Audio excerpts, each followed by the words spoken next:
at least towards the upper end of the social scale.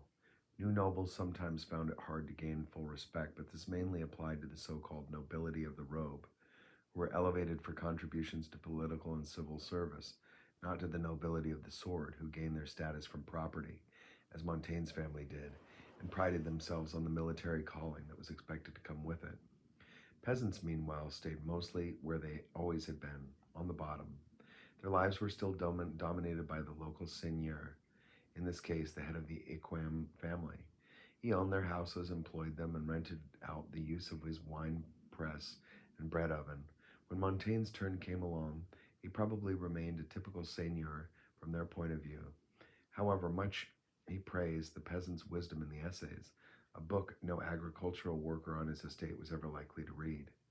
The entry on his Montaigne's birth in the family book states that he was born in Confini Burdigalensium e Petra Gorgensium, on the borders between Bordeaux and Perigord.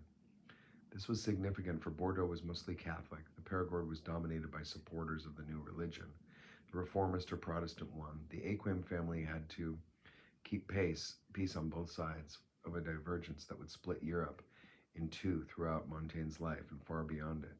The Reformation was still recent news. Its inception is generally dated to 1517, the year which Martin Luther wrote a treatise attacking the Catholic tradition of selling fast-track earthly pardons or indulgences, and reportedly nailed it to the church door in Witherberg, by way of challenge. Widely circulated, the treatise set off a major rebellion against the church. The Pope responded for dismissing Luther as a drunken German, then by excommunicating him. The secular powers of the Holy Roman Empire pronounced Luther an outlaw who could be killed on sight, thus making him a popular hero. Eventually, most of the Europe would fall into two camps, those who kept loyal to the church and those who backed Luther's rebellion.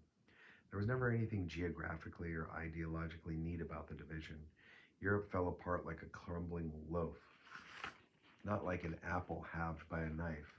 Almost every country was affected, but few went decisively one way or another. In many places, especially France, the fault lines ran through villages and even families, rather than between separate territories.